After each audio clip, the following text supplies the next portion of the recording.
Hi everyone, in this video we will explore the Java Collections Frameworks demonstration, its primary interfaces and its key implementing classes. A quick recap on interfaces. An interface is like a blueprint in Java. It defines what needs to be done without specifying how it has to be done.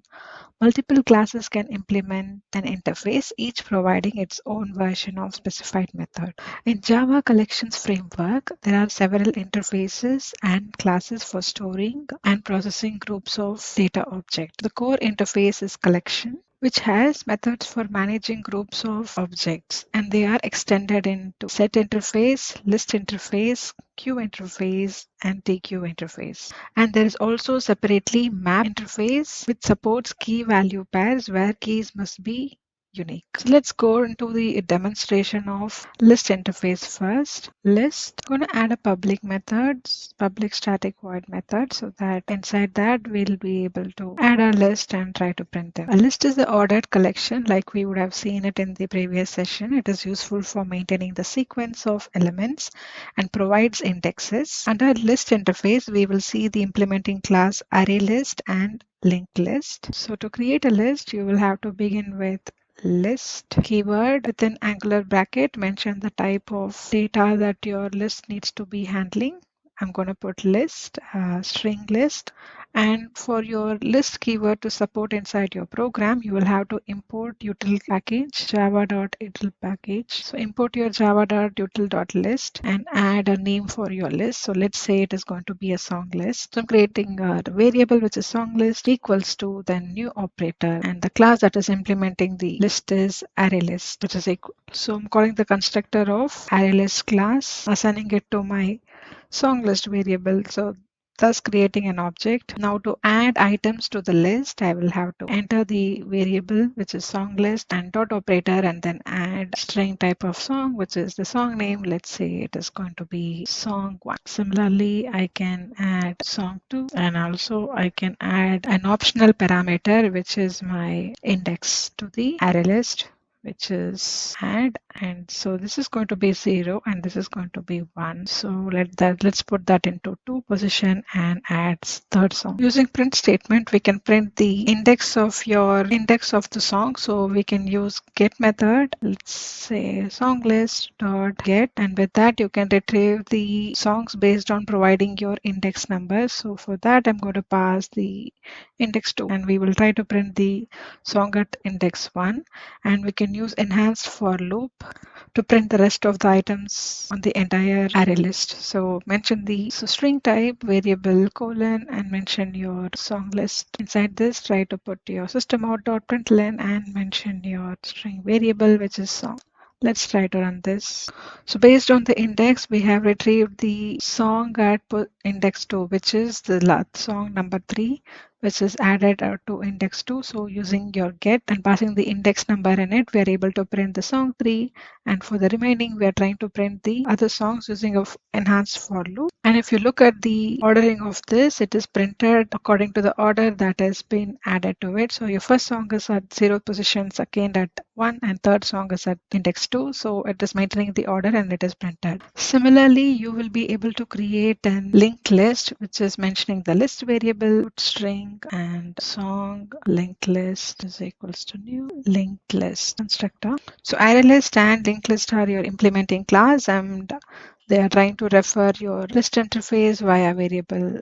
This one is referring to song list linked list variable, and try to add songs inside this using add method. And I'm going to just add 1 or 2 songs, song 2, okay, and add song 1. Similarly, using your for loop, you will be able to print the full songs inside your linked list. Let's try to run this. The song 2 is inserted first, so that is at position 0, so that is getting printed, and your song 1 inserted at index 2 at index 1, so this is index 0, index 1, so your song 2 comes first, and song 1 at index 1 is also printed. So these two are the most frequently used primary classes in your list interface.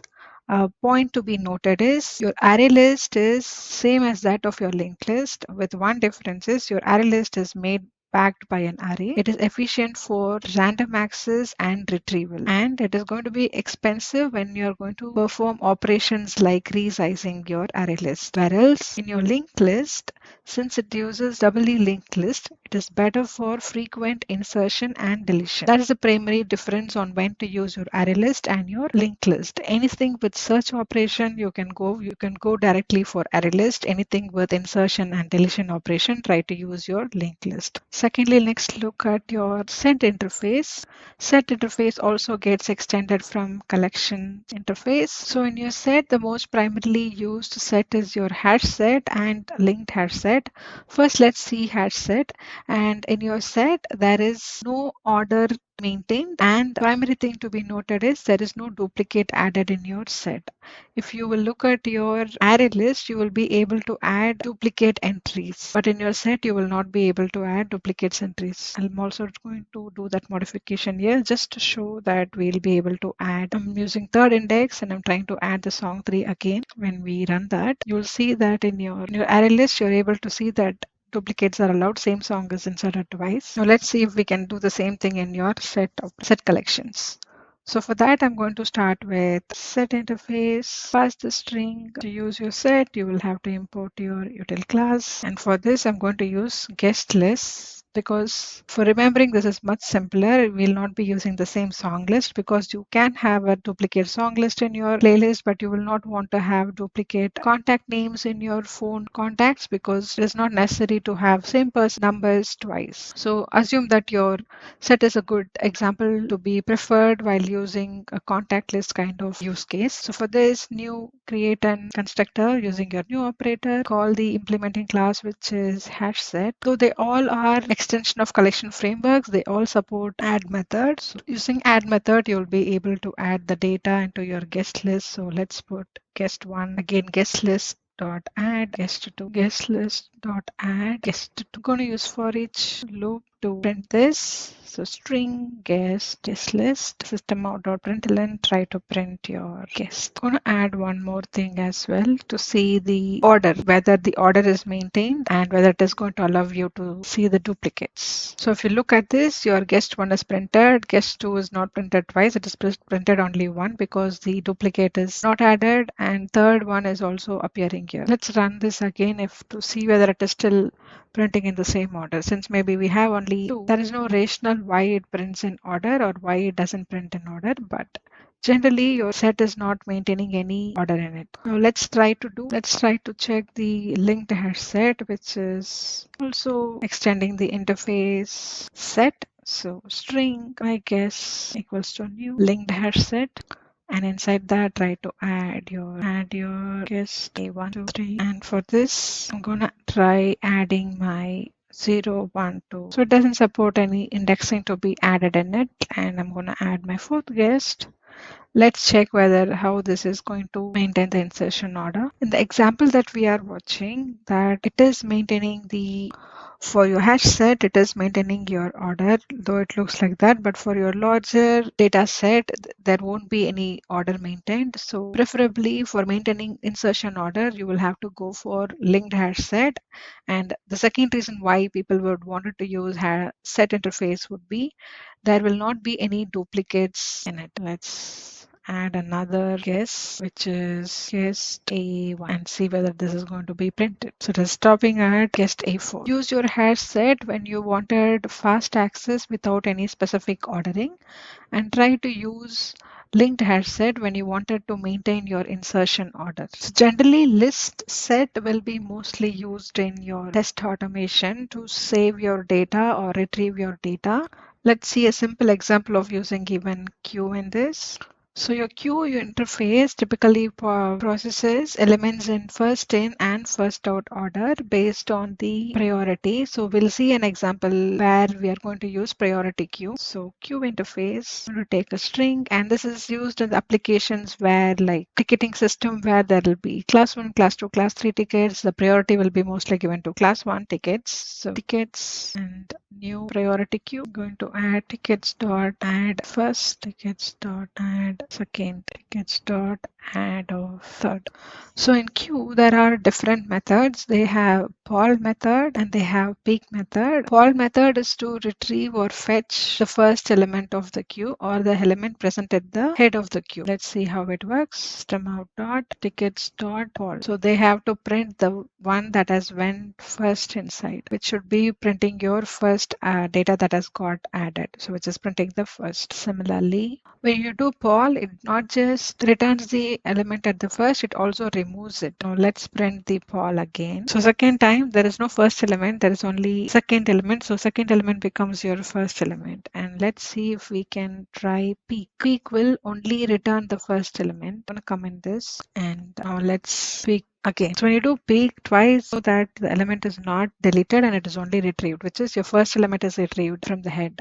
Whereas if you're going to try poll twice, it is going to delete the element as well. To check that it is first element is disappearing. So let's see the difference between peek and poll.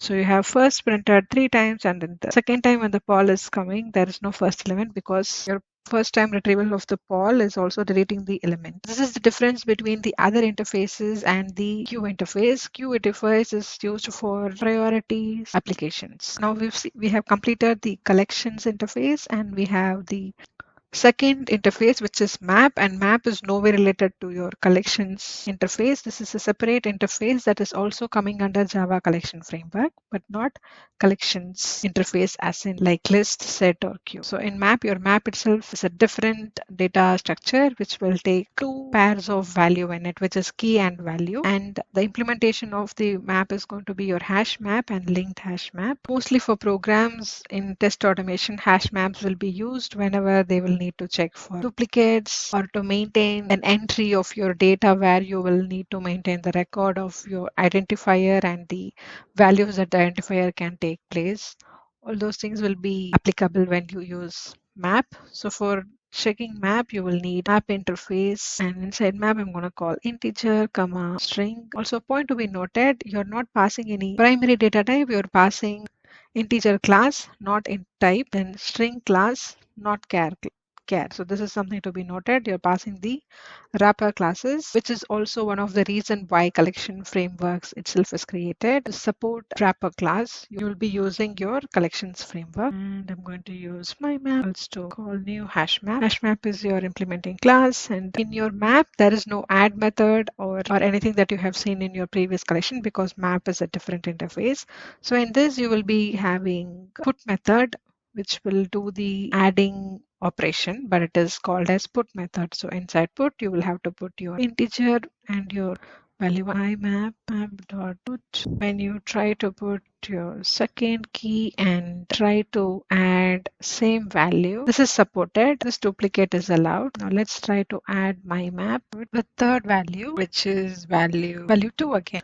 Now let's try to print these things. For loop entry method integer comma string my map dot entry set. So while adding the for loop where the map dot entry of integer and string with a variable colon map dot entry set, your entry of integer and string with variable entry defines the variable entry for type map dot entry, and your map dot entry is an interface representing a single key value pair in map, and your entry set will return a set view of maps entry, and each element in this set is a map entry object representing a key value pair. So while you're trying to call this entry set method, we try to get the set of all the entries that is present in our map variable, which needs to be iterated with the for loop. So system.out.println, try to use the entry variable. Now inside that entry dot get plus entry dot get value. So we're trying to retrieve each key and value from the map that we have created.